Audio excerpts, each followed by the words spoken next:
Hi, I'm Julie Busuttil, and I would love to invite you to come on just a little journey with me. Right now, I invite you just to imagine if you had a magic wand that you could wave across your life and you could create anything. What would that look like? What would you be creating? How are you showing up in the world? Who are you sharing your life with? What amazing things are you choosing to spend your time on? And the best thing is, you actually don't have to fix yourself. You don't have to try and be something that you're not. You're just purely being authentic, having a thriving, fun life. Who wants that? I do. Just allow yourself to feel that. Imagine, allow yourself to go there. What does it look like for you? How do you feel? And I want to share with you a very important fact. Did you know that the human brain can take 11 million bits of information per second? Oh my God, 11 million bits of information per second. But our conscious mind can only process 40 to 50 bits of that information. We're only actually allowing ourselves to be aware of only 40 to 50 bits of that 11 million bits of information. Wow, that just blows my mind. And it begs the question, what are those 40 to 50 bits that you're consciously aware of? And now I could go into why that is and stemming from, the filters that you have, your beliefs, your definitions of things, your perceptions of the world. But that's for another presentation. Now, imagine that you could tap into that 11 million bits. Imagine if you could tap in beyond that 11 million bits just by using a free, innate superpower that you already have, which is your intuition. And it's more than just a gut instinct. It's the ability to create from nothing. It's the ability to see a pathway forward, to actually attract and magnetize yourself, to bring the resources that you need to create what you would love. And it's effortless. You actually don't have to do anything.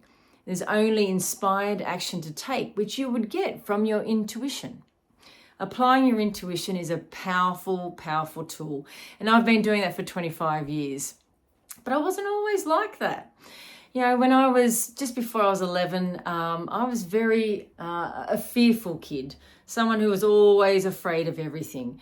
Wouldn't be the first one to walk into a place. Like I was just, oh no, fear, everyone's staring at me. I can't possibly step in front of everyone. I was very fear-led. And then I lost my dear dad when I was 11, and both my grandparents and a very, very close cousin, very young, all around the same time. And what that left me feeling was lost, confused, and frankly pissed off at the world. And I didn't want to belong. I didn't want to be here. I didn't want to belong in a world that was causing so much heartache. And so I took on that belief. I took on that belief that the world's not safe. And so I only ever made decisions that I thought were safe, that would keep me safe. And I've missed out on a lot of opportunity because of that thing. So what's happened since then is that I realized I'm very much a left brain thinker. I'm very analytical. I suffer analysis paralysis. So the more I know about myself, the more I know how I tick.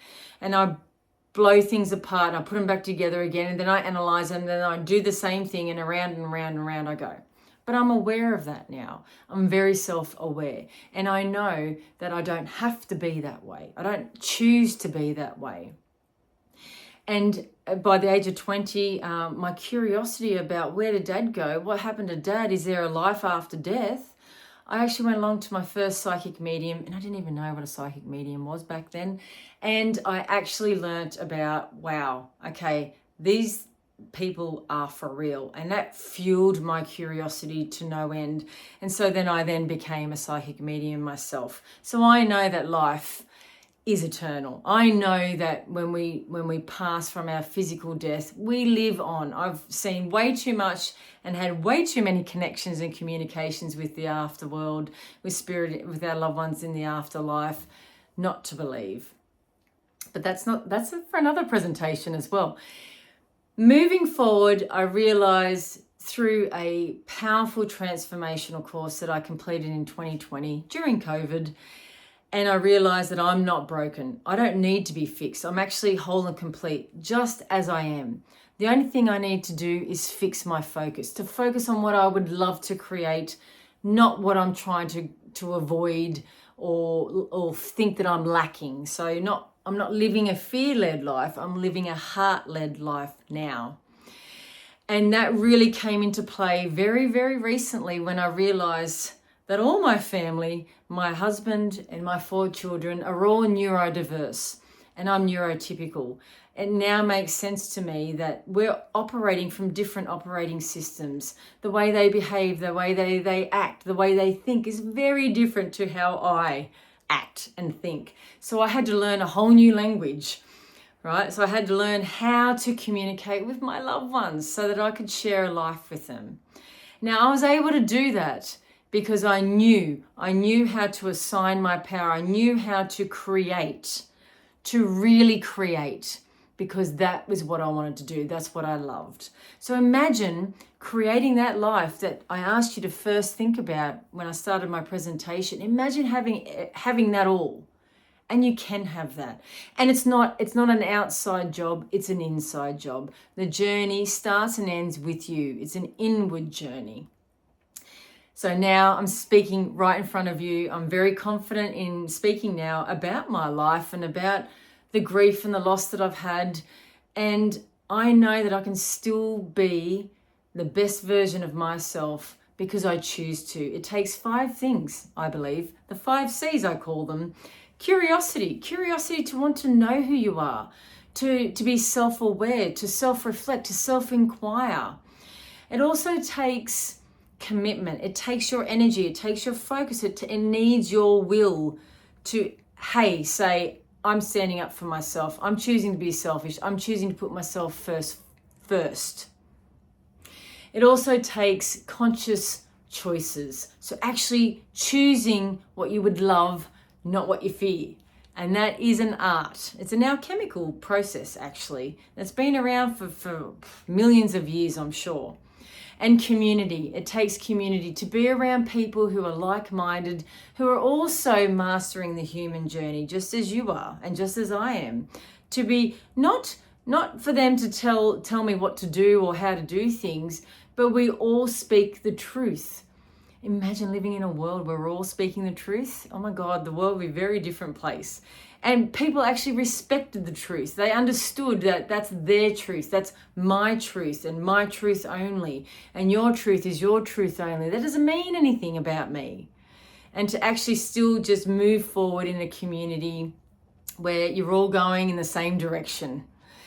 And the last thing is coaching. I myself I am a natural success certified coach. I coach people in this process, in the ability to actually remain conscious and to actually assign the power to what you love, not what you fear.